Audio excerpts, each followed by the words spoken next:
Champ and Contender Podcast. Hello and welcome to the Champ and Contender. My name is Fabian Collymore. My name's Joseph J. Jones. And we are here with a special guest, a special friend of mine. It's been my friend from school and his name is Steven Halloran. He's a recovering addict. Good evening. Yes, good evening. How are you? I'm good. It's nice to be here. Good. Pleasure to be asked by yourselves to come and do such a great thing, I suppose. Okay, well, of course it's a great thing. You're talking about your history, your past, your life. So could you tell us a bit about your life before using? Normal, I think. Yeah, it was pretty normal. Do you know what I mean? Grew up East London with yourself. Yep. Do you know what I mean? In what we used to call the slums, slums of East London. I suppose a pretty normal upbringing. Obviously, I had a bit going on with mum.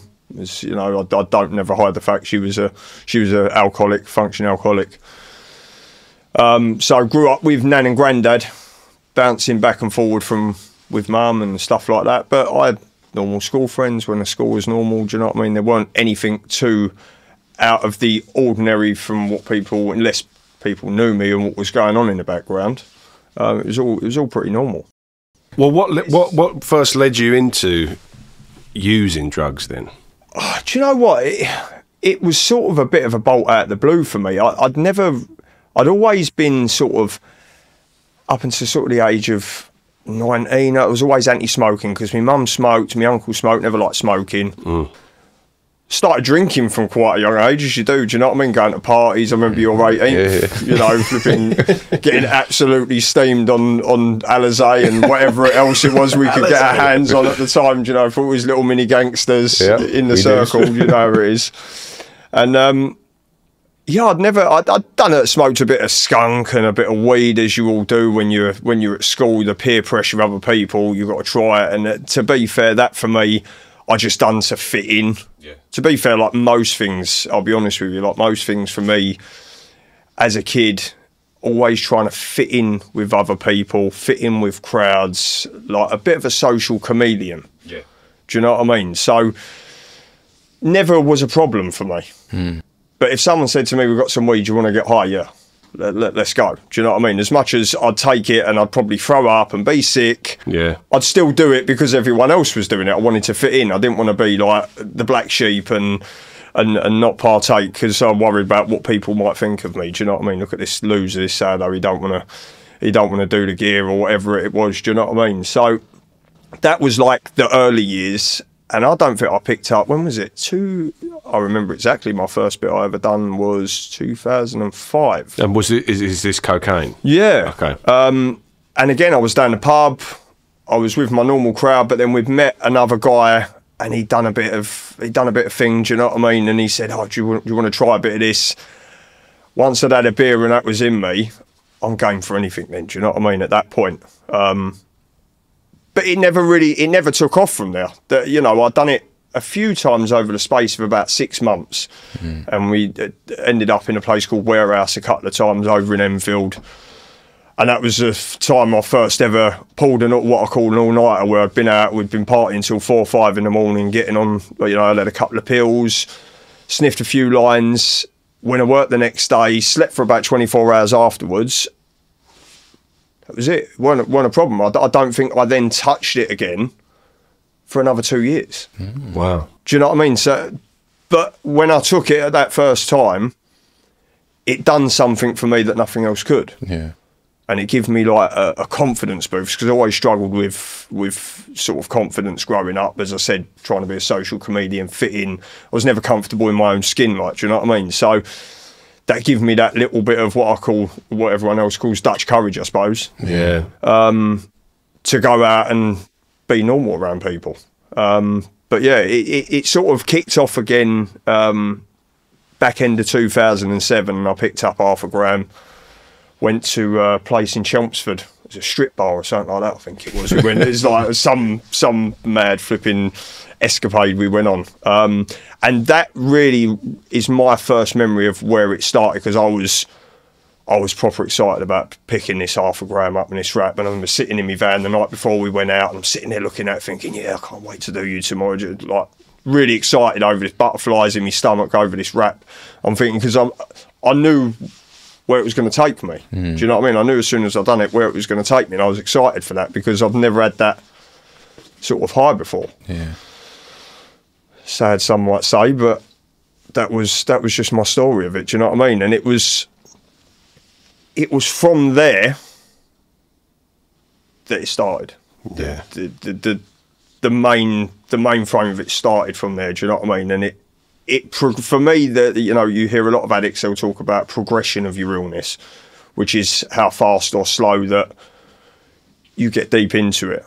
So it was, I think it was February 2008, I split up with my ex. And at the time, I suppose I wasn't overly bothered because I was always out partying, and for me it was like a free ticket. I was back at my nan's, everything seemed sweet, but there was a lot of trauma behind that split up, which I didn't realise at the time, because I'd found out that infidelity had been going on behind my back, but the drugs blotted all that out. It's great blotting it out, but at the same time, it quickly led me down a really slippery road, which I didn't see coming. Do you know what I mean? It was like a bolt out of the blue. So I suppose from 2008 February, by 2010, and that seems like a big jump, you're talking partying, it started off bit by bit. I'd pick up a bit on a Friday, that'd last me the Friday and Saturday. The following week I'll pick up a bit Friday, then Saturday. And then I started edging into doing it in the week. And that's when I started to isolate. But again, I didn't know what isolate was back then. Do you know what I mean? I'd be playing Call of Duty on the computer, I'd pick up 6 beers, be on my headset, sniffing gear. That's when it started to become a problem. So from 2007 to 2010, that was my life. But bit by bit, it started getting more and more and more and more. And without realising it, by 2010, I was bankrupt. I'd had to declare bankruptcy. Do you know, it got to the point where I was selling TVs, I was selling my stereo system to my nan who lived in the same house. Like, craziness, do you know what I mean? Just to make... She was oblivious, bless her heart. Do you know what I mean? We're in the same house and she didn't have a clue what was going on. Obviously, in the end, it gets to a point when you've got people knocking on your door asking where your grandson is. Then she realises there's a problem. Do you know what I mean? Yeah. So very quickly it went from sort of being enjoyable to being a party for one with me mate in my pocket. Yeah. Do you know what I mean? And I couldn't operate outside of that in the end. Wow. Do you know what I mean? And it was horrible, because it's not just like get on it. Some people can get on it and go to sleep. Yeah. For me, that weren't my story. I'd get on it 6 o'clock one night. I'd go the whole way through the night. Obviously, I still had work at the time. I'd then go to work while off me nut. Do you know what I mean? So driving, dangerous, all this sort of stuff. Picking up, like, all around these areas where it was, you know, Hornchurch, amongst others, picking up gear throughout the day just to keep me going. So I was just sniffing to stay awake, to work, to earn money, to sniff again. Do you know what I mean? So it was like a vicious cycle. Yeah. And all the while, I'm trying to play all these different characters in my life. So this was before I had kids. Yeah. Of 2009 was when Ruby came along. But prior to that, I'm playing all these different characters. So I'm Steve the Plasterer. Do you know what I mean? I'm Steve to me normal mates who I normally see. They've got no idea of what's going on, like yourself, Faye. Do you know what I mean? Yeah. You didn't probably have a clue until no clue whatsoever. Way down the line. Wow. And I suppose I didn't want to be judged. And equally, I didn't even know I had a problem. For me, I was enjoying myself. Yeah. Do you know what I mean? Them nights sitting in, as I say at the time, didn't have kids, I'm sitting in, and I suppose quite quickly I realised in my own head, I'm thinking, it's a bit of a problem here. Yeah. Well, it's funny that you say, like, you never had an idea. You never had an inkling about it. I had no clue whatsoever. I mean, I go to pubs and stuff, and may I just say, by the way, we're in a pub setting right now, and I just want to say, for anyone who's listening or anyone who's watching, you know, like, big up to you for coming into a pub environment. I found it a little bit like, I don't want it to seem, you know, what's the word? Insensitive, you know, to do that, you know. But I just want to say, like, thanks for coming here, you know, like, I really appreciate it. I digress there, but going off the back of going in pubs and stuff, I always feel like I can tell if someone is on it, you know, like almost like a gear dart, like you'd call it, so to speak. Swinging jaw. Yeah. Unusual sort of twitchy behaviour. That don't leave you alone, or, you know, it's just, wow, like you're clucking and, you know, whatever. Yeah.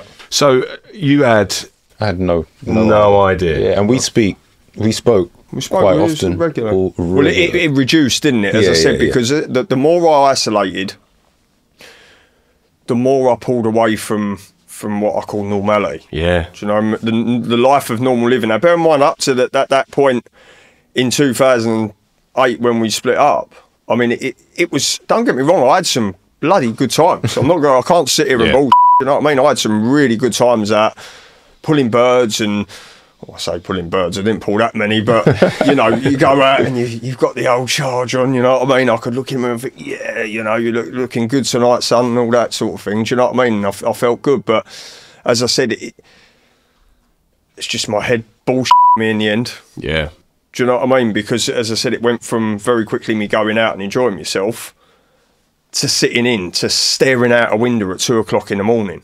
Do you know what I mean? Like, I could sit here for a week and try and explain, like, that drug-induced, what I realise now was like a kind of psychosis. Some people get it worse than others. Yeah.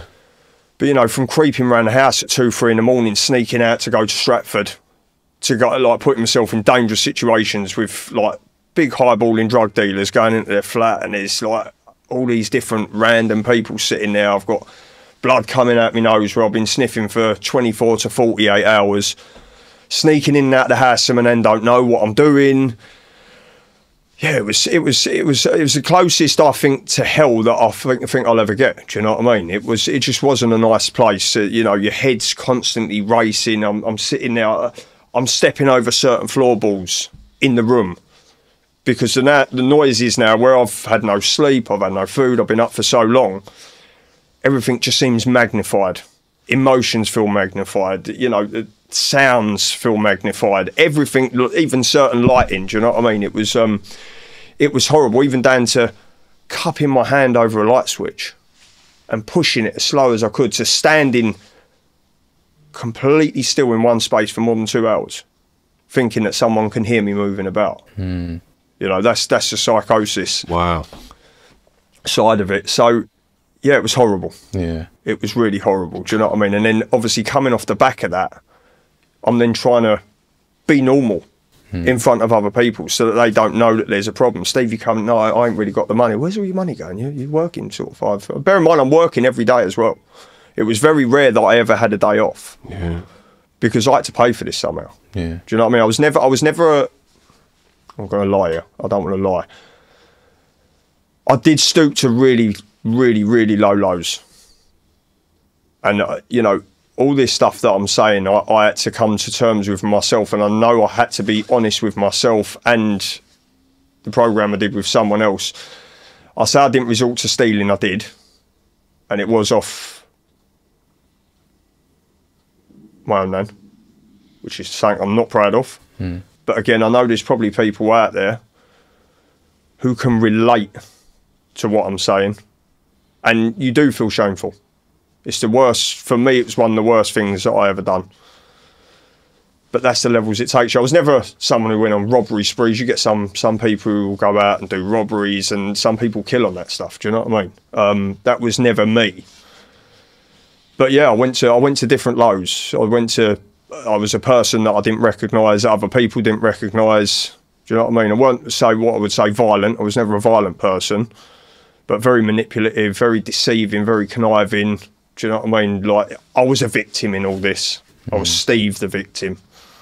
Do you know what I mean? I take drugs because my mum weren't well and my dad died when I was 2 and I had a rough upbringing. It's, you know, it's all the excuses I used to justify my using. in the end. Yeah, you said about your gran and situations like that. I was going to ask you, how did it affect relationships, friends, family? Massively. Yeah. Massively. I mean, the amount of bridges I sort of severed, which, you know, God willing, I've managed to rebuild most of them. But I was still in active using when my nan died. And she was like, as I said, with mum being the way she was, her and granddad brought me up, brought me into their home. You remember that, granddad, you know what I mean? They was a salt of the earth. And they done the best that they could. Yeah. And even to her dying breath, she done the best she could for me. And I never got the chance to say sorry to her. Yeah. Which was difficult. I never got a chance to say sorry in person, but I've said it in prayer and said sorry to her, you know, sort of on my hands and knees. Hopefully some way she could hear. Well, you're doing the right thing now. Yeah. So her efforts weren't in vain. Yeah, exactly. And they were pushed into the right ways, you know what I mean? And you're doing it now. And, you know, if there is a place where they go and they look down, I believe there is, you know, and, you know, you can get messages and whatnot. I won't go into too spooky. Yeah, won't get too deep into that. I'm just saying, like, you know, she probably knows. Yeah, 100%. But as I said, that would have been that was probably the lowest point for me. And you know, my missus is going to see this podcast. I don't know if I've ever told her that side of the story. Part of me is still ashamed to tell certain parts of what I do. But in order for me to be able to try and pass a message of hope to others, because they're the sort of things that keep you locked in addiction. They're the sort of secrets that you harbour. You know, obviously doing the recovery program, which I done in the 12-step program, it was, you learn a lot about yourself, and you can either embrace it and you can be completely vulnerable, you know, because ego's got a lot of part to play in this. You know, I can't tell anyone that because I'm really ashamed of that, and I don't want people to think this of me and to think that of me. So obviously going into the recovery program, I had to strip all that. Like to strip back down to the bare innocent me. Do you know what I mean? You feel like a child again. Yeah. You're basically starting from the beginning. You know, getting out all the crap that you've done, all the horrible things, the nasty things, the embarrassing things, the shameful things. That it all had to come out in order for me to be able to put it in the past and start afresh. Do you know what I mean? You close one door, you're opening a new door. Yeah. And it's an everyday reprieve. It's not something that, you know, it never goes away. I'm never cured from this stuff. It's, you know, I have to keep on top of it on a daily basis. So what was the moment then, I suppose, like the darkest moment out of all that, where Mr. Hyde takes over, but, you know, you're Dr. Jekyll, so to speak, trying to get back to normality? Like, where does... What was it, and when did you know, two questions in one really, but when did you first go, nah, I need to sort it out now? Well, it was quite funny because, you know, you hear the stories of, you know, nobody else can tell you to do it. And I can categorically say from my own experience, you know, kids, missus, family members, people pleading, you know, and I know because I went through it with my mum. Yeah. This is the thing, do you know what I mean? So as much as I used to turn the tables on her and say about her addiction and how she was never there for me and everything else, I always wondered why she wouldn't listen to me. But being an active user and being in the addiction myself, I then realised that there is no one else who can do it for you. Do you know what I mean? So, as I said, there were so many. I could be here a month just telling you all the dark episodes, and you know they were all pretty similar. They all started in the same way. They all ended in the same way. But my missus tried to get me to go to. I went to a place called R3 in Ilford in Essex. It was like supposed to be a drug counselling thing. Obviously, I won't go through too much. I don't want to do a chair on the podcast, but the lead up to me first being introduced to the 12-step program, it was basically me trying to keep the missus happy. Yeah. Because she said, you're going to be out on your ear roll if you don't sort yourself out. obviously at that point I'm thinking, excuse me for swearing. No, you're fine. Don't worry. I'm trying to do my best here with the swearing thing. And she was like, "You've got to do something about it. We've got kids in the house." Do you know what I mean? So I thought, I better do something here. So, you know, little did I know she was in contact with these people at R3, and as he turned up, yeah, he's come there. But, you know, I didn't get from there what I needed. Do you know what I mean? It was just like I was just doing it to please her. So this went on from 2015 to 2017. Fast forward that, 2017, she had already kicked me out about 3 or 4 months previously because she'd found out I'd been using. We had a newly born baby in the house, my son Huxley. He was only 3 months at the time. And she found out I'd been using again. She said, "That's it, you've got to go." And I was like, and at the time she said I was high on one anyway, and I just thought, wherever I'm going to go, I'll just go and get on it again. Yeah. Do you know what I mean? I ended up on a good friend of mine. Her nan put me up in Barkingside. Said, "You can come and stay here." Well, at the time I didn't have a pot to pick, didn't have no money. And I said, "Look, I've got no money." She said, "She don't want money. She wants you to sort yourself out." So I had this little, when I say box room, I mean, it was like more of a cot bed in this room. Yeah. I had all my belongings in a black bag. I had my 2 vehicles parked outside. I was swapping, when I was using the van and the car, swapping all my bags about on a day-to-day basis, moving bags of clothes here, bags of clothes back in the van so I can use the car, then back out. And that went on for 4 months. So from November 2016 to February the 14th, which was Valentine's Day. And I'd got on one on the 13th because I'd found somewhere else to live. So I was celebrating. Do you know what I mean? Bear in mind, I've been 30 days clean. My warped thinking told me to celebrate getting on one, finding a new place to live. To like reward yourself. It's to reward myself. Do you know what I mean? I thought I'd done well here. I'm going to pick a couple up. Not a fault of holding you 30 days clean. So I'm sitting in this room looking out the window. I'd been in this room for about 14 hours. I hadn't moved. I'd had a bit of gear. No one bothered me because obviously I'm a grown man. The old lady didn't come up and bother me or nothing else. Do you know what I mean? So I'm sitting in there looking, thinking, I've got to go around and see her in the next few hours. What the fuck am I going to do? She's going to know straight away. It's all that was in my head. And I'm going over and over all these different scenarios. And I thought, about 3 o'clock, I thought I just got to do it. So I went and bought some flowers. Bear in mind, it's Valentine's Day. Some flowers, some chocolates, wrote a card out, turned up at the door about 5 o'clock, you know, just completely out of it. And she just looked at me. She went, "We're done. Yeah. That's it. You can come in and have your dinner. You got to go." That was the breaking point for me because she'd said it before, but this time I knew looking at her face, she meant business. She weren't messing about no more. I was out of options. My mum didn't want to know. My ex stopped me from seeing my kids up in Norfolk. She didn't want me in the house and I couldn't see the kids. And I moved in, that was on the Tuesday. So on the Wednesday, I went to my first ever meeting over in Harold Hill. Bear in mind, I'd hardly had any sleep. I spent the rest of that between Tuesday and Wednesday up all night. So I think I got about an hour's sleep. I went to a meeting on the Wednesday. And then, yeah, on the Thursday, I went to another meeting, got a sponsor, but that was the day that I'd moved into this room. And for any addicts who might watch or see, they'll understand about the codependency issues that we suffer with.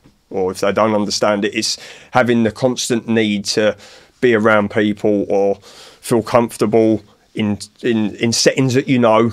Do you know what I mean? This was way out of my comfort zone. I've always lived with my mum, my nan, or someone that I knew. This was a random house with random people in a room. Do you know what I mean? I'd gone to new lows now. Do you know what I mean? Everything was gone. I had no money. I barely had any work. And I'm getting to your point about where it was. It's fine.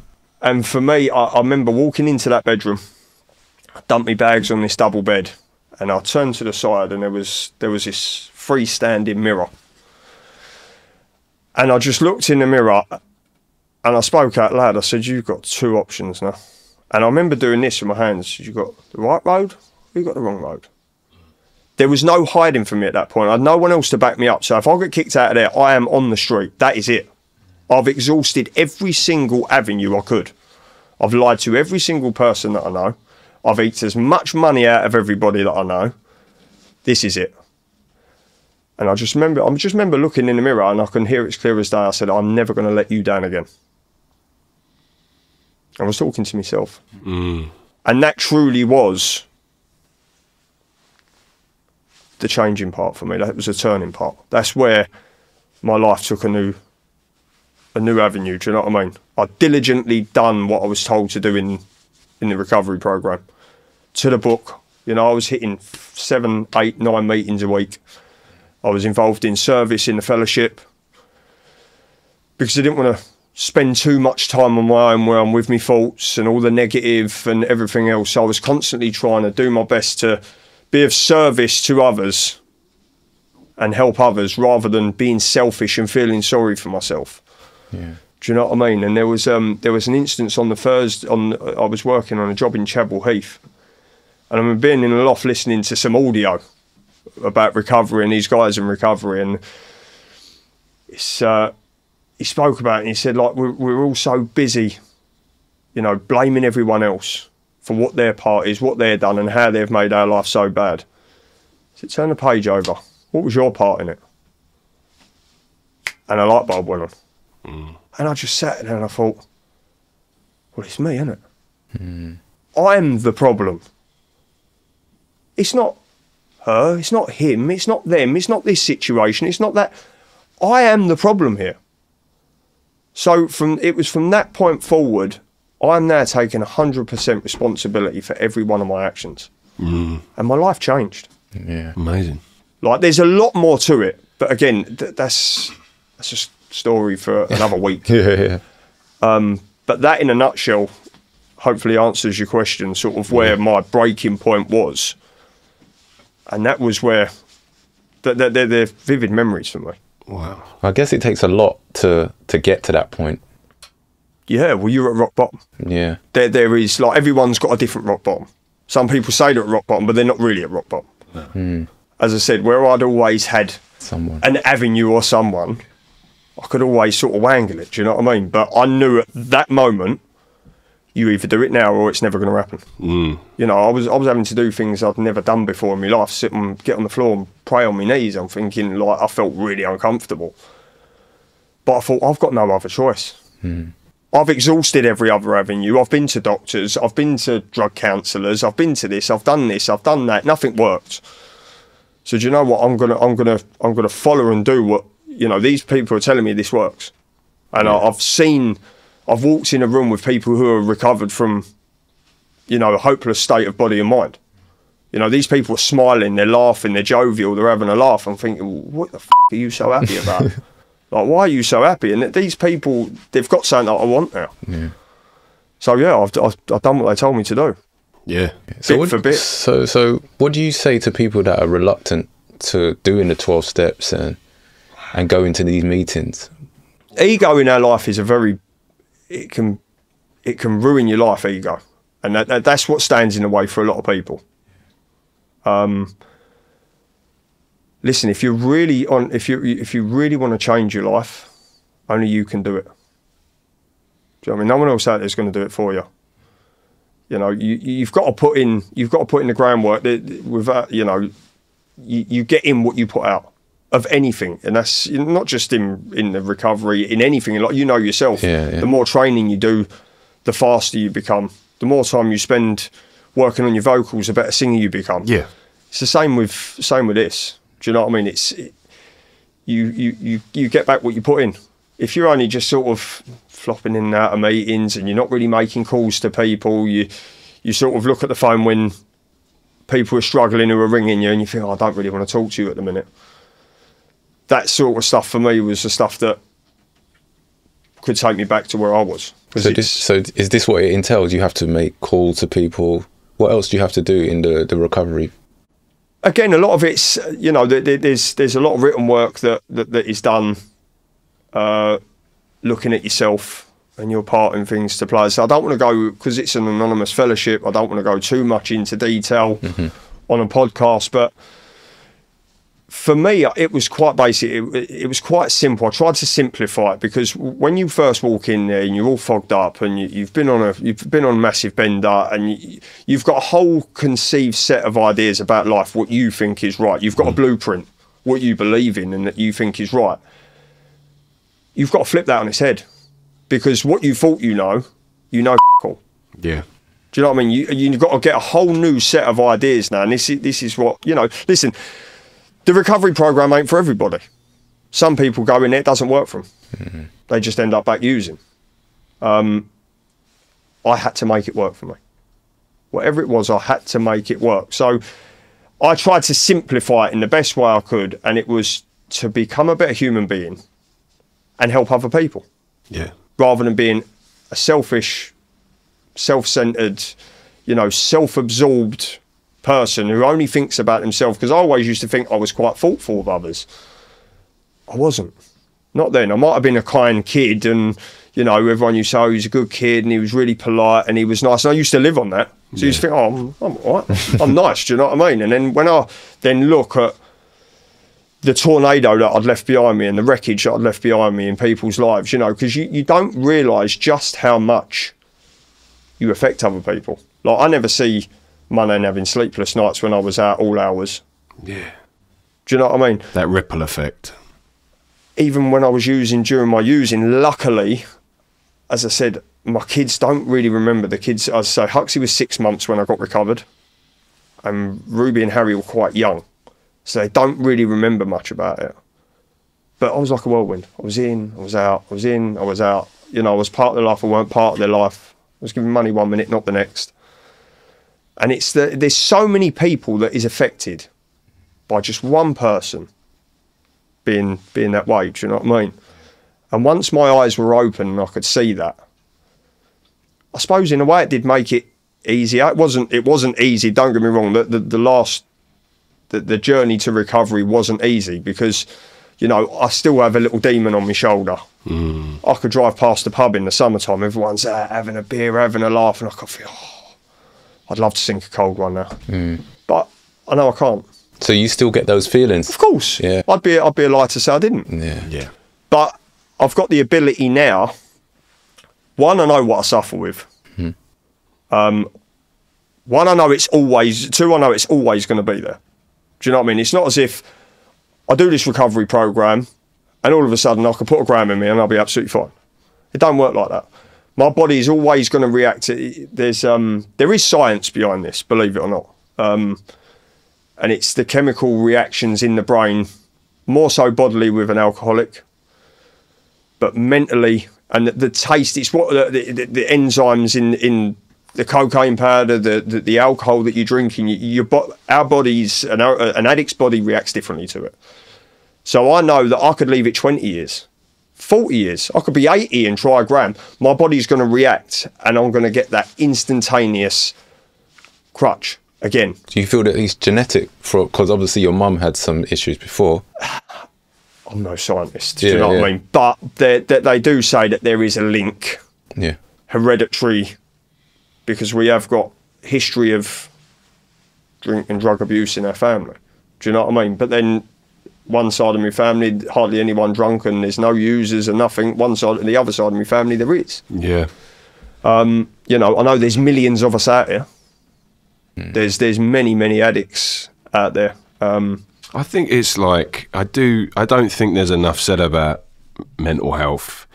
I believe it's just as bad as cancer, like in terms of the genetic aspect of it. I've got family members that have suffered with mental health problems, and it's almost like it will skip a generation and go into like the similar things, the same things almost. Yeah. Go into the grandkids or go into the cousins or I do feel there should be more science behind it, because I do think it is a genetic thing as well as it being off your own trauma. You know, you could come from somewhere that has nothing happened to you, and all of a sudden traumatic event happens, and you have to deal with it in a way. Do you know what I mean? The thing is, I have to be careful, because obviously there's going to be a lot of people seeing this, and there's a lot of different views in it. Listen, the bottom line is I decided to put drugs in my system. Yeah.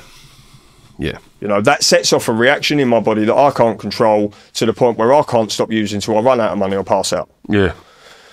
It's classed as an illness. Some people will argue with you different.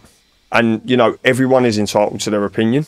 An illness like cancer, you know, I can't even begin to imagine the pain people got. You know, you've got normal, everyday, lovely people who've probably never caused any drama in anyone's life, that potentially get cancer and they die from it. Do you know what I mean? So I don't want to sit on the fence. Again, I don't want to feel sorry for myself because I'm and say it's all due to the illness. I did make choices. Yeah.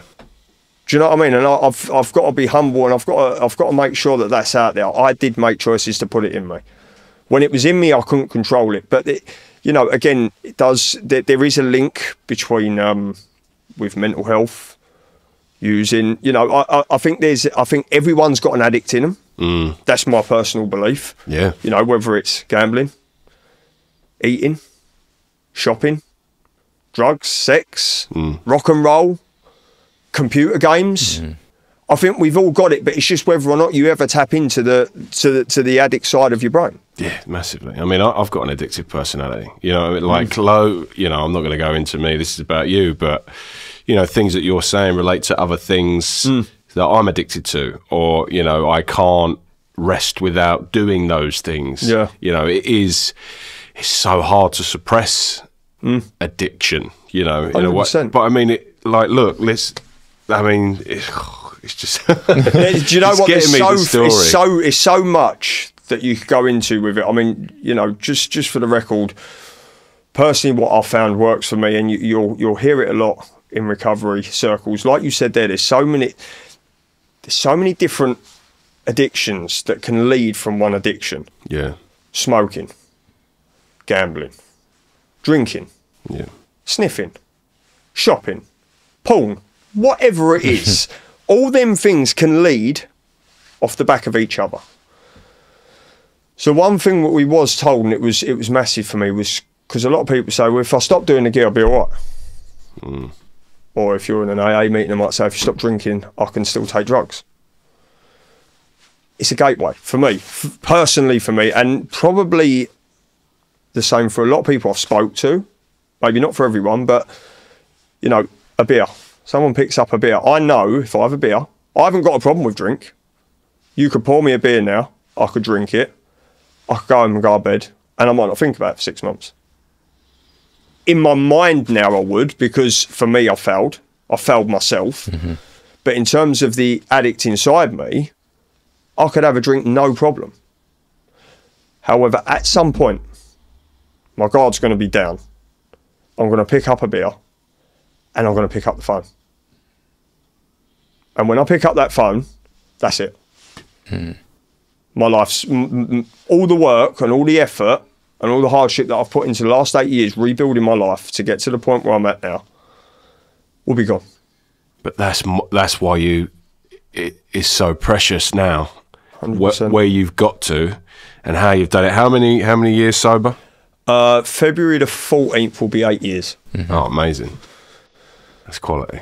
Yeah. And that's an achievement, isn't it? Like that's more than anyone can ever come on this show and say that they've achieved. Like, we do this show, it's called the Champ and Contenders, right? Contender, sorry. But it's about people that have been there and done it, like the champs, and like the people that are up on the rise. And normally it's like musicians or sportsmen, athletes, you know, actors, whatever you do, if you're a chef, whatever. But like, when Fabe told me about one of his best mates that had been through one of the hardest journeys, like, mate, I don't want to say you've conquered it, but you're conquering it, because you say, like, you're still fighting that. You know, you have conquered it. You know, I would have said you've conquered it, but listening to what you've said, you're always having to press that down, because I've got to admit, it's probably the biggest achievement. Listen, I've got I've got a lot of people depending on me now. Yeah. Do you know what I mean? It's ain't about me no more. You know, I wish I could do more in the field of recovery. Unfortunately, my family takes up. Not unfortunately, I don't that come out completely wrong. What I'm saying is, at some point one day, I'd like to give a lot more back. Do you know what I mean? My phone is always on for anyone who is struggling, who would want to chat, who's got something they want to share. But you know, I want to put out there as well, like being a champ. And listen, I'm just a normal guy. I know, but I've gone through problems. There's other people out there who go through a lot worse than what I've been through. I know, but just so you know, like the effort, like in this room now, is so appreciated of what you've done. You're a champion, man. No, I appreciate that. I'm not good at taking compliments. I'm not going to sit here and. Well, you take it. Take it. Take this one. Definitely. I will. Definitely. I will. We really appreciate you coming and speaking like this, because it's not just you being a champion. You're actually helping people now. Yeah. Giving your opinion. That's my hope. My hope is, you know, anybody out there who is struggling, there is a way out of this. You know, and I'm not sitting here saying it's going to be easy. It's not an overnight fix. And it's not saying that you might not get straight away. But listen, it's a journey. You know, one thing I do know about champions and contenders is that it's full of mistakes. It's full of failures.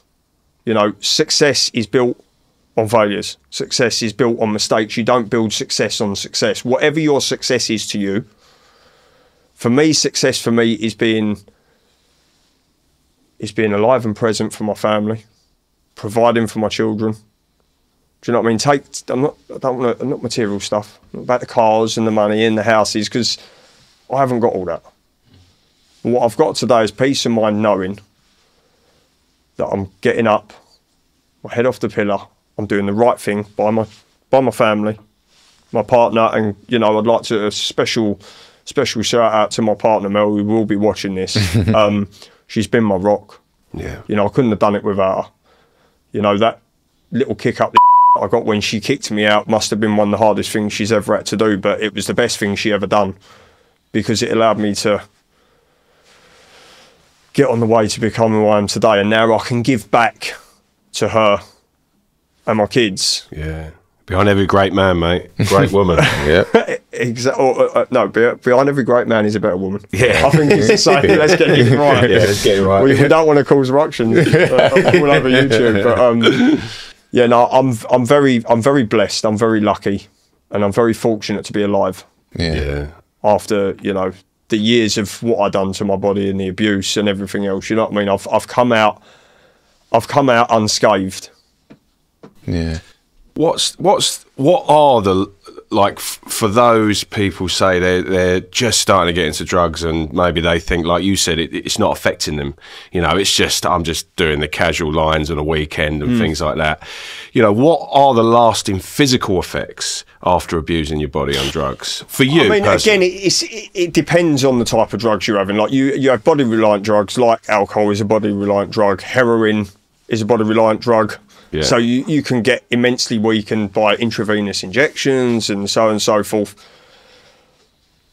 I'm very lucky that I haven't got any lasting, what I would call, well, I suppose I won't know until I get a bit older, but for me, physical ailments. Yeah.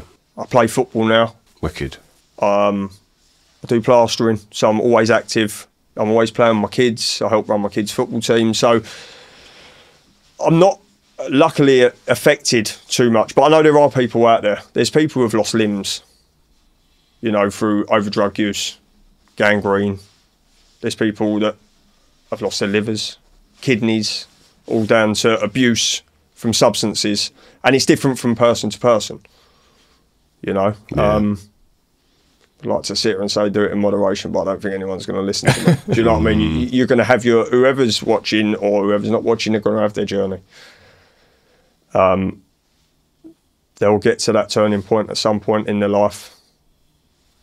Some people can't. My mum couldn't.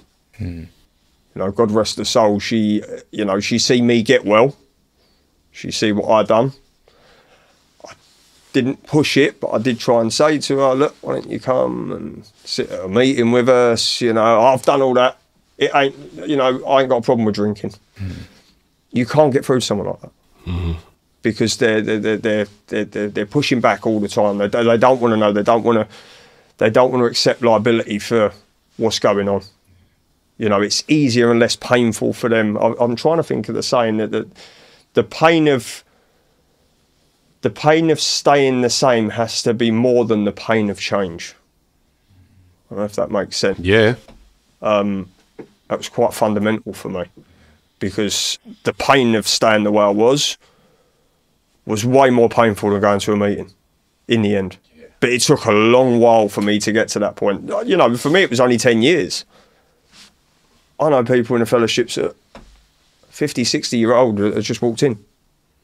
And they've been doing it for 40, 50 years of their life. It becomes a fibre of your being. It becomes who you are in the end. Yeah. So to try and change that is difficult in itself, but with the addiction underneath it is even harder.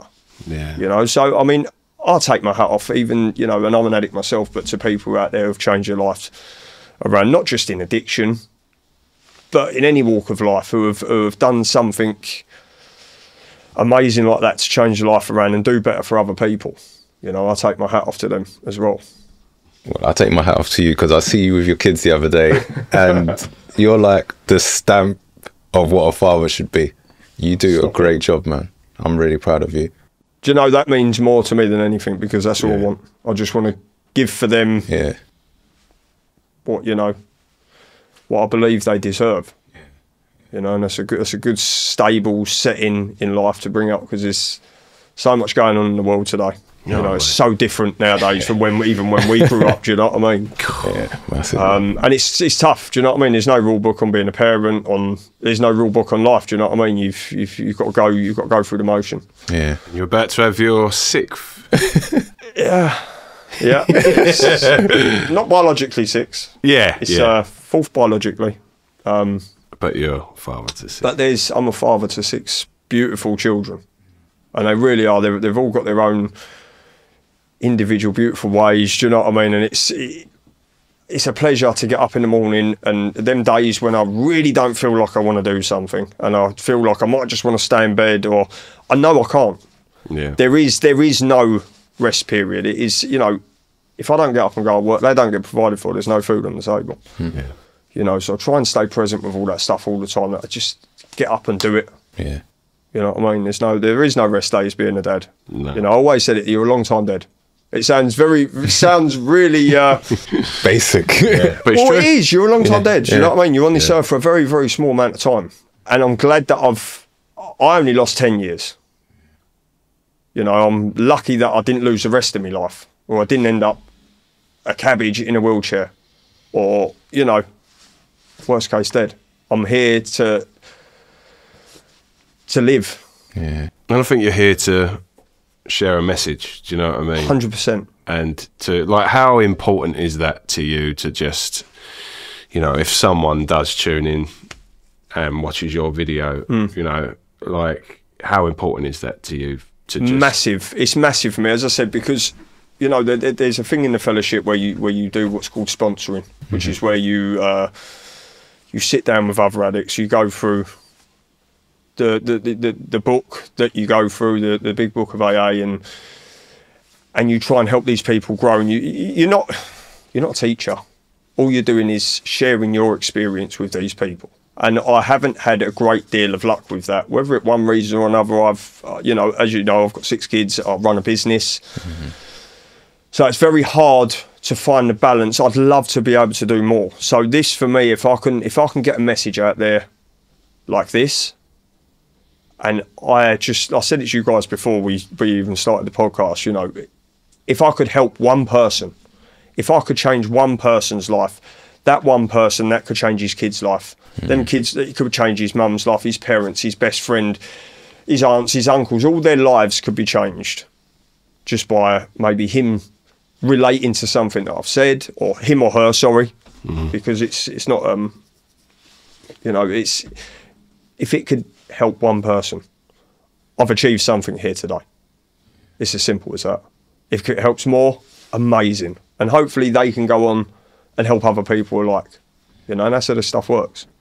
Well, I mean, I personally know people that have known people that have gone through, you know, similar things to what you're explaining and that. And I hope they watch it, because there's such a denial aspect, you know, in what they, you know, oh, nothing wrong with me. You know, it's just, you know, it's just the way of the geezer, you know. 100%. You know, it's like that. And it's just like sometimes you wish you could just shake them.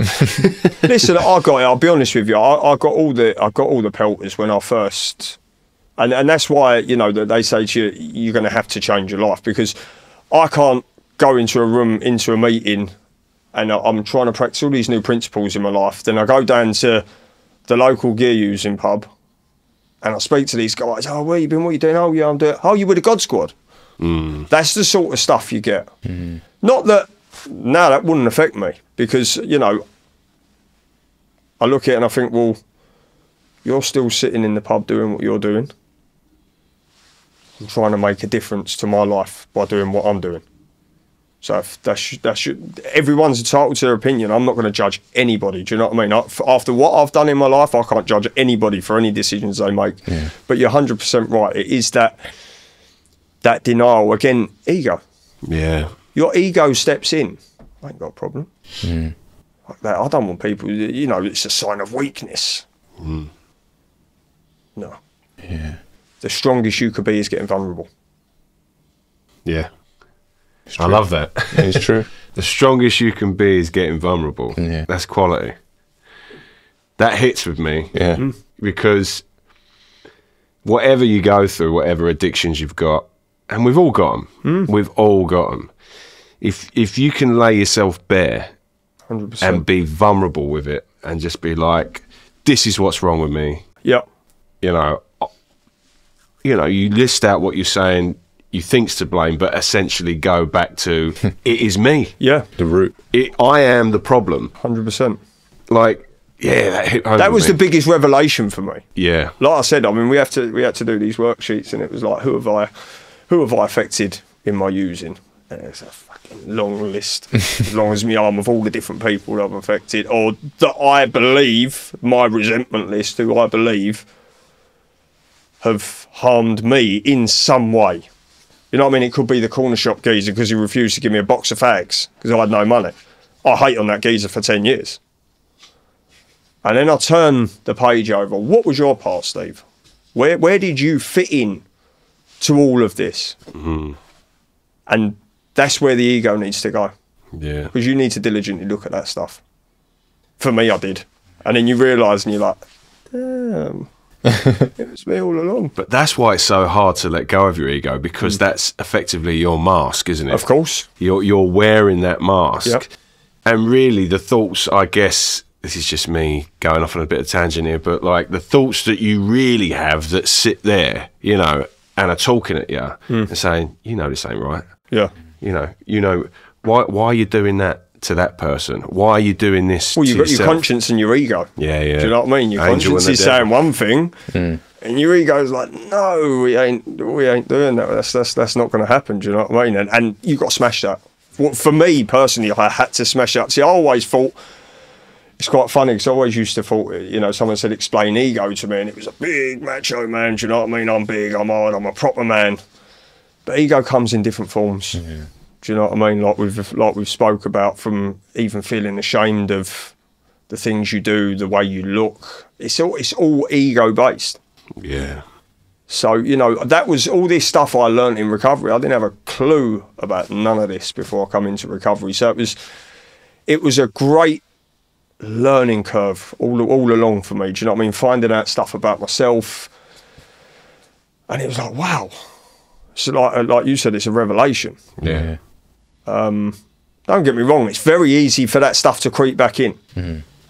If you're not on it every day, you know, they talk about doing certain things every day to ensure that, you know, checking your behaviours, making sure that you're not being too selfish, because you can easily revert. You spent many years being a certain way, and then you've got to try and change. You're pretty much trying to change your whole persona. Do you know what I mean? Smash all your ego, whatever it is that you're doing. It's very easy for things to start slipping back in, and before you know it, you've got the behaviours of an addict, but without the substance. Right. Do you see what I'm saying? Yeah, So yeah, you've still got you can act like a asshole. You can still be selfish. Just because you find it's worse if you haven't got a drink or a drug to suppress that. Do you know what I mean? For me, that was my medicine. It wasn't the problem was me. The drink and drugs were a solution to that problem. Do you ever feel like you're slipping into that moment where, oh, I'm being an asshole, but then you just, oh, Like ego slipping yeah, the back. ego slipping back, and then you just like, hey, what's going on? Especially if you're around certain people as well. You can be around certain people. It's very, you get in conversation, someone says something, you're like, oh, and you're like, you're a right there. Do you know what I mean? And I have to check that stuff and think, flipping hell, what did you say that for? Well, when you're in your industry, you're a plasterer, Yeah. right? So I mean, it must be everywhere, like lads, geezers, and Yeah. like all that conversation. I mean, what's lovely about you two? I mean, I bet Fabe's like a haven, you know, in a way, like because I recognise what you're saying there. Yeah. I used to work on site. I was a still fitter and that, and you know, you find yourself just on a minor level of what you're talking about, swearing more and talking about things you probably wouldn't be talking about. And then you think to yourself, you're fitting in, aren't you? You're trying to fit in. yeah, these ain't your people. Yeah. You know, and you think like, you know, why am I talking about this stuff with a person and why am I agreeing with him about saying I don't agree with? You think this is bullshit. So then you go and you know who your real friends are, don't you? Well, you've hit the nail on the head there, and I was going to say something there, like, when we go down a pub, you might walk in a pub and you might spud, shake hands, high five, 100 people. When you've got a real problem, how many of them 100 people are still going to pick up their phone? My circle now is very, very, very, very small. You know, I can count on one hand probably how many people I speak to on a regular basis, excluding my very close family, kids, missus. I can count on one hand. Because, you know, I've realised a lot in recovery, where was everyone that used to sniff the gear you'd buy? Yeah.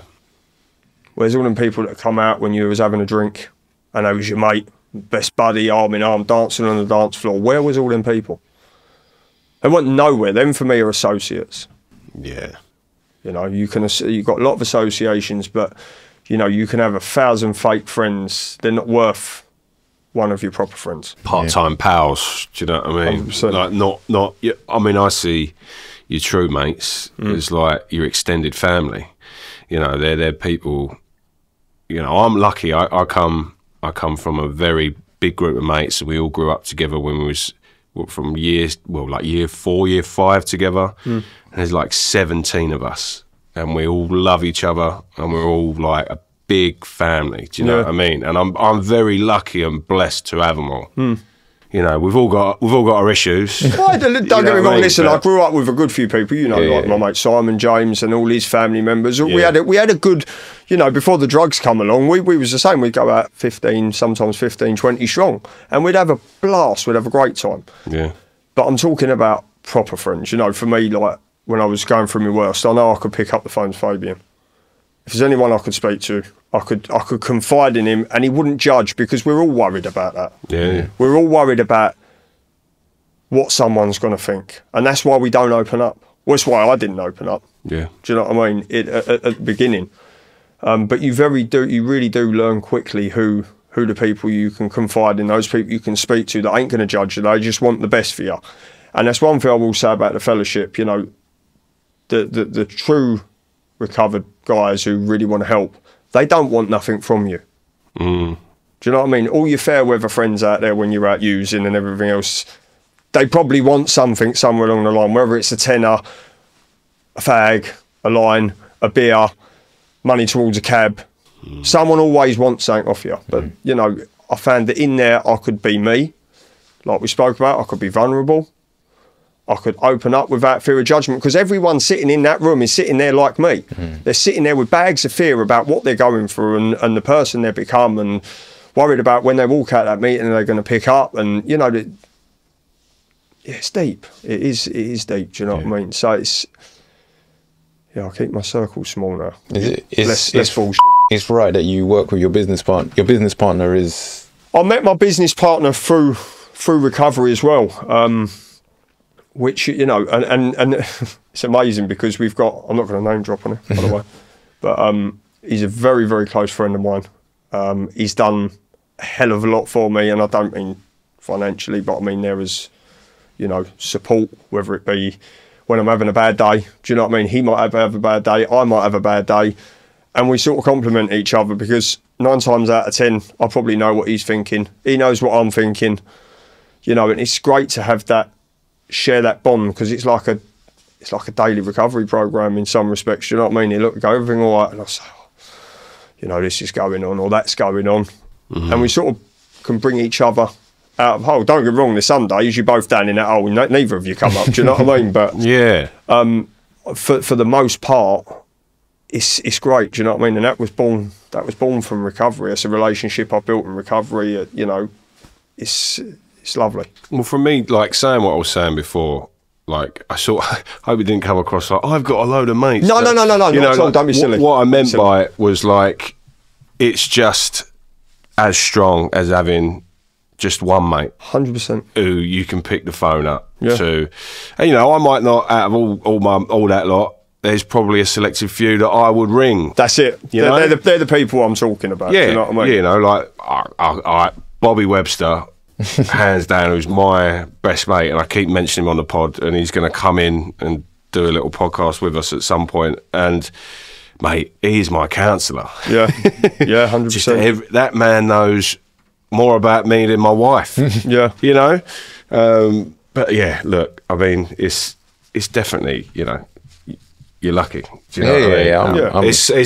I love this sort of stuff. But do you go to the games much, Steve? Do you go to West Ham much? West Ham. I'll be honest. Do you know what? It's quite a funny story behind that. So both my sons are both West Ham fans. Yeah. And I'll be honest with you, as you can imagine, having the amount of kids I get, we don't get a lot of surplus money left over. Football's expensive nowadays. Yeah, I'd love to take them every week, but I took them both to a game on October the 8th, 2023. Was it 2020? Yeah, 2023. And my son Huxley had no interest in football whatsoever. My son Harry, he only gained an interest from when he was about 10. He's now 14. No doubt he's going to see this, so I'll say hi.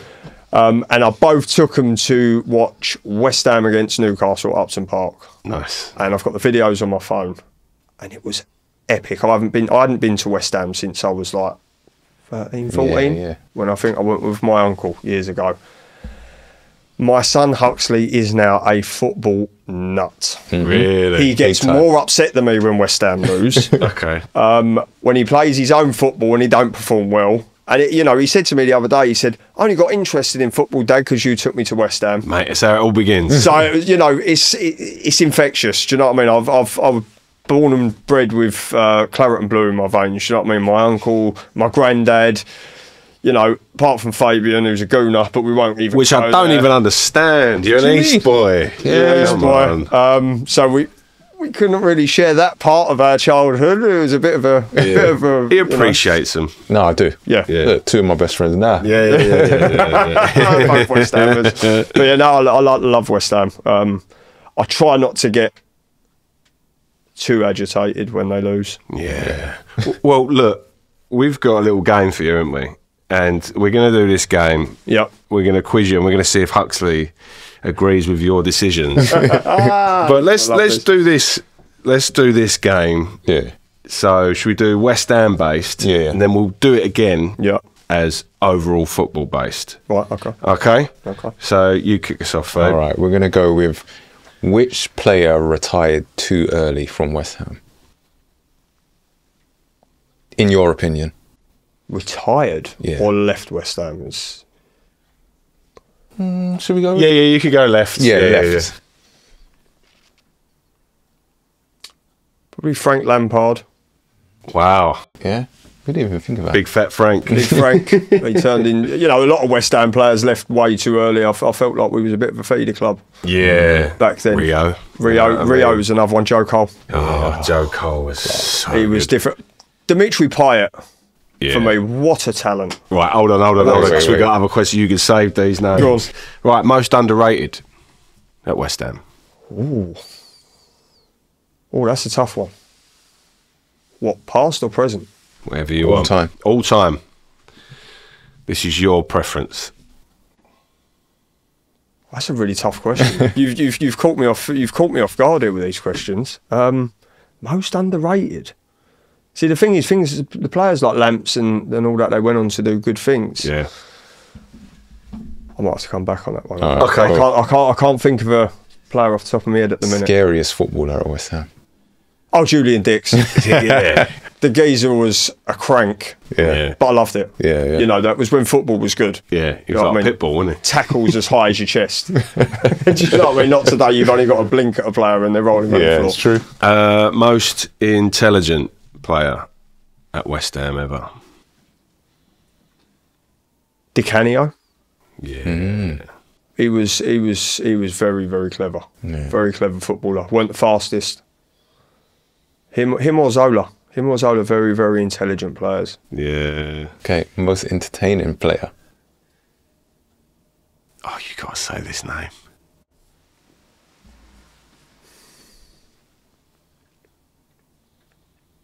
I've got to say for Wild Factor, Payet for me. Yeah. In the time that he was there. So I said, you've basically done what I've done. It's got to be. Yeah. Dimitri Payet. But again, it's all personal preference. You know what I mean? Yeah, Other people be screaming at this right now going, oh, what is wrong with you? But I think he's... People might shoot me, like with Di Canio and Payet. He's probably the best player to ever wear the shirt, in my opinion, Payet, in terms of... Or Tevez, but again, he didn't really do it for West Ham the way Yeah. I think Payet done it. I mean, he was just... His ability on the ball was just different. Do you know what I mean? He could create something out of nothing. There's not many Different gravy, wasn't players down the years you can say about West Ham that you'd sort of stand out at what I call world level. But I think he could have played for any team Yeah. on the planet and easily got in. Definitely. Right, what next? No, Arsenal. Hottest talent right now in the West Ham squad? Bowen. Yeah, Yeah. definitely. I said And, both. maybe not a young prospect, but in terms of actual talent, his hunger for the game, his love for West Ham, yeah, it's got to be Jared Bowen for me. He carries a badge and the crest on his shoulders, I think, at the minute. Yeah. Okay, funniest footballer at West Ham. It's hard, this one. That is an odd one because you don't really know him personally, do you? Yeah. So From what you see. I'd say Ginge was quite funny. Collins was a funny geezer. So we scratch that one? yeah, Yeah. That's quite a tough one. That. Best footballer ever at West Ham? I think for service, and it depends how deep you're going with best ever footballer. I think for service, you know, Mark Noble. Right. He was most committed. Do you know what I mean? Never run off for a bigger payday. He was Mr. West Ham. Do you know, there are a lot of players you can put in there, but I think he's the first one that sort of Pops in. cropped to mind for me, for overall, not just for footballing talent, but for his professionalism and everything else. Do you know what I mean? He's a good advocate for West Ham. Definitely. Okay, best captain. Oh, I like Dixie. Junior Diggs. I like Dixie. Yeah, you're Because proper old do you know what? He reminded me very much of Roy Keane. The sort of Roy Keane, Stuart Pearce, another one. He's Yeah. played for West Ham, didn't he? Yeah, Was he captain yeah. though? Was he? I'm not sure. No, psycho, mate. He was Yeah. quality. He was. Or was he good. captain though? Stuart If Pearce. he might was have been vice if captain. he was captain at one point, I'd probably say either him or Dixie. For me, they were. Right. Yeah, they just led with an iron fist. It's different now. You just don't get these characters in football anymore. Do you know what I mean? Your Keanes, your Vinnie Joneses, all these guys are just. mate. I love them. Do you know what I mean? You just Really don't get good. it anymore. Right, let's start it again. Right, so we're gonna go football ever. So Okay, it's interesting. right, so it's not just West Ham now. Which player retired too early? Steven Gerrard. I think he could have gone for a little bit longer. Could have played. He What was wouldn't he, have played. 33, 34, I think, when he retired? Yeah. I'd have liked to have seen him go on for another couple of years. I know, obviously, it's not my choice, but I just loved Steven Gerrard. I love the way he played. I love his, you know, everything about him. Even the goal he scored against you guys in the cup Oh. final. He was, do you know what? I watched that game in a pub down in Manor Park. Right. And that was gutting. That was absolutely gutting. But the guy's a genius. Yeah. And, you know, he done what West Ham players couldn't. He dragged Liverpool like he did in the Champions League final. He's some player. He really is. And I think he goes under the radar as well. Yeah. In terms of world-class talent. It's a shame what's happened with him managerially. Like, hopefully he'll pick himself back up. But, you know, it's funny, isn't it? These talented players don't exactly cross over into being great managers. Not always, no. No. I mean, look at Nuno at Forest at the minute. I mean, he was a goalkeeper. Yeah. He wasn't a great goalkeeper from all respects either, do you know what I mean? Yeah. So it just shows you can... Yeah. You know, that transition from being a great player. But you could never take away, you know, all these great players, your Lampards, Rooney. Gerrard, Rooney. I mean, look at Rooney. What a phenomenal talent that guy was. Right. Well, Oh, is that me or you? Yeah. Most underrated Player player. Yeah. of all time? Of all time. Oh, bloody hell. yeah. Most underrated player. Paul Scholes. Oh, God, yeah. I think people rate him. No, They do, but Yeah, I get what you're saying. when you're talking world-class... Think of world-class players, right? What's going to be on the tip of your tongue? Zidane, Xavi. Messi, Yeah. Iniesta, Ronaldo. Yeah. Yeah. Scholesy will not get a mention in there. Yeah. But the guy was a genius. Oh, mate. Yeah. He was a footballing genius. He had a brain like no other. I mean, he could see, and it was like he had a sixth sense on the pitch. Cool, yeah. Definitely. Right, who else? Scariest footballer ever. Ooh, There's a few. Gattuso. Oh, yeah. AC He Milan. was an animal. Yeah. He was an animal. Wow, yeah. He just didn't give a He monkey's. pulled one out of the bag there. Yeah, we you know were like like Gattuso? Roy Keane, we were like Vinnie Jones. Vinnie Jones. I but yeah. was gonna, they're probably the names that people, but I was just. No, I think that's a good Yeah, shout. Gattuso for me, he was a bit of a. He had a screw loose. Okay. Most intelligent. I know it's not Gattuso. yeah, Messi. yeah. If you're talking football intelligence, Yeah. Football intelligence. that guy, he does things on a football pitch that other people would train for 100 years and they still won't be able to do with the natural way in which he does it. Yeah, his IQ is amazing. His IQ is like Ronaldo for me. There's always that argument: Ronaldo, Messi. For worked talent, for working their way up and doing what they've done, Ronaldo. Mm-hmm. For natural, given, born intelligence, IQ, Messi, all the way. There's no arguments. Not for me. That's me personally. Right, hottest talent right now in football. Ooh. I skipped one, Fabe. Yeah. Is that who I prefer? Yeah, my your preference. Everything's your preference. I like Jude. Ah, yeah. I do like Jude. Yeah. Purely because of his age, what he's done in such a short period of time. I mean, I don't know if you see the game yesterday. Did you see that back heel he done? Oh, yeah. Oh yeah. my God, it was disgusting. Yeah. He didn't even think about it. The ball come to him, just a little back heel. He took 3 players out, and the guy scored. Wow. You know, but just the way he can carry a team at that young age, and I hope, if you're listening, Jude, he remains humble. Yeah. And he don't get embroiled in all that social media nonsense and the hype surrounding. I hope he remains humble and stays the player that I think he's going to become, one of the top players for a long, long time. I'm excited to see what Tuchel's gonna do with him. Yeah. Like where he's gonna, that German sort of Way of criteria football. way of football. Yeah. Because it was funny, like in the last, as good as Jude is, and that goal that got us through, in the last internationals and whatever, like amazing overhead kick, right? But he sort of went missing. He was hampered, wasn't he? He was Yeah. hampered through a lot of the games. They didn't utilise him. No, but you would never play him. This is the thing, because it's like the 20% of magic that happens overrides the 80% that you're getting frustrated with of it not happening. Like, that's a great shout, Jude. Most entertaining footballer. And you can't repeat any of the names. There's only one name. Come on. Come on, guys, you must know. What I I'm know. gonna Who my one say. is. You're not Ronaldo, Oh, I was going to say See? Ronaldo. Yeah. him or Ronaldo. But in terms of watching, I've never seen a player play football and smile and bring an infectious feeling to a football game the way Ronaldinho did.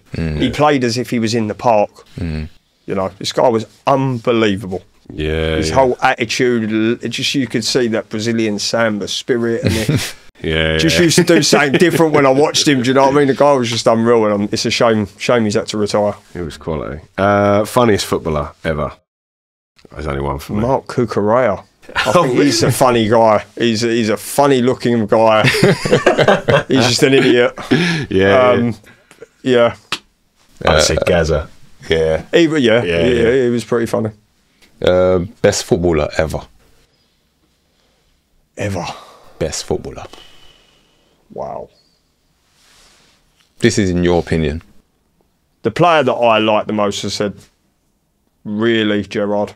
Okay. We're going to let... Well, can you repeat that, though?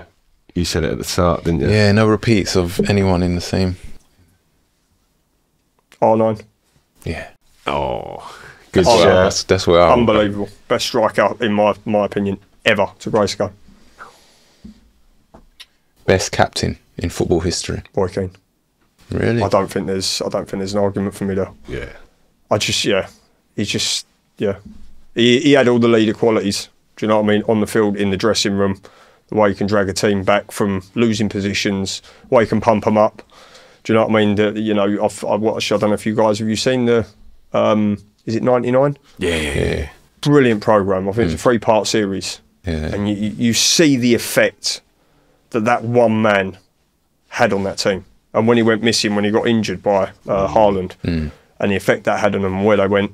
Yeah. And they had to wait for him to come back before their success could start again. Yeah, class of 92, wasn't it? Yeah, That's what it is, isn't it? There's another program on there called 99. Oh, right. So it's all about the Champions League, the 1999 year, but it jumps backwards and forwards from years, sort of explaining the lead up to 99. So there's it talks so about the many class on Man United there, isn't there? Yeah. It's just there's so much history. I mean, it's a shame, as you say, what's been going through with them, but also, well, some people love it, don't they? If you're a Liverpool fan, they're like, we love it. We don't ever want it to change. But, I don't want them to get above West Ham. It's nostalgic for me. Do you know what I mean? Because of growing up, like, sitting there playing Football Manager, Championship Manager. Do you know what I mean? Still play it. Really? Yeah. I got my son, I got Harry, he'd be watching, he downloaded it on his phone, but it was a little bit too difficult for him. Do you know what I mean? But I can't get hooked on that, because again, that's another thing I have to be careful of. Yeah. Really? I used to spend days on that. Didn't sleep, and that was before I ever took a drug. Wow. So, yeah. Just the personality then. 100%. Yeah. I just love the game. Yeah. I was just such a great manager. Yeah. Well, you're doing it now. You're doing it with your son's team, aren't you? So there you go. Yeah. West Ham soon. Come knocking when I haven't hit the heights of Man United or the class of 92 with my son's team just yet. Well, look, Steve, we're coming up to the end of the interview, the podcast. Yeah. Thanks so much for... It's been an absolute pleasure. Thank you for asking me. It's an honour. No, mate. We appreciate it, man. We appreciate it, and thanks so much for sharing your story. It's people struggle talking at the best of times with someone they love. You know what I mean? 100%. For you, I've only just met you, so for you sharing it with me, thank you so much. No, listen, I wish the show all the best going forward as well. I look forward to seeing all the episodes. Well, I appreciate it. We both appreciate it, obviously. But for just to leave us out, someone who's going through a tough time, a hard time, be it addiction or just saying personal demons, what advice would you give them? Don't ignore it. I mean, one thing I would say, and I'm not trying to put myself on the map here, listen, if you've got access to the Champ and Contender Podcast, they can send messages, leave it. If there's anyone who's got any problems, they want to chat, do you know what I mean? I'll be happy if it was done on a personal level. You guys can pass the number out. Yeah. If not me, there's, you've only got Google. Yeah. 12-step fellowships, CA, AA, NA, there's loads out there. Even if you took someone with you to make you feel comfortable, just don't ignore it. Yeah. There is a life on the other side of addiction, and I believe there wasn't. I didn't think I could cope without a drug in my system. I couldn't even look at a job without a drug in my system. I couldn't even drive to get my kids without having a drug in my system. Do you know what I mean? But it doesn't have to be that way. Do you know what I mean? There is happiness on the other side of it. So, yeah, don't leave it too long. I want you to know that every Valentine's you're the first person I think of. It's so weird, but every Valentine's you're the first person I think of, and I'm so happy that you're where you are now. No, just keep it up, man. Thank you. I appreciate you. Thank you for your support over the years. I appreciate you too. And yeah, Joe, thank you both for inviting me down. It's been a pleasure. Listen. Before we go, I want you to spread the word of like your business, and you could get more business out. Okay. Yeah. No. Great. Yeah. We are H&B Plastering Renovations Limited, based in Woodford. We cover all aspects of plastering, rendering. We do all your odd jobs, anything you want to do, extensions. We've got a whole team of guys around us. You know, I've been on the tools now, nearly 20 plus years, same as my business partner. We've got a lot of experience between us, all word of mouth. So this is the first bit of advertising I've ever done for H&B. But yeah, it'd be great to always take on new business, new ventures. So anyone's interested, I'll get them to put my number below. Yeah, we'll do it as a third spot. Yeah, 100%. That'd be great. You heard it, Steve. Thanks so much. Cheers. Thank you very much, man. Thanks for tuning in, guys, and listening. That is the bar shut. That is the Champ and Contender over and out. See you later. Cheers. Oh, mate. That was class. That was quality. I love that. Well done, man. Enjoy that? Yeah, man. Brilliant.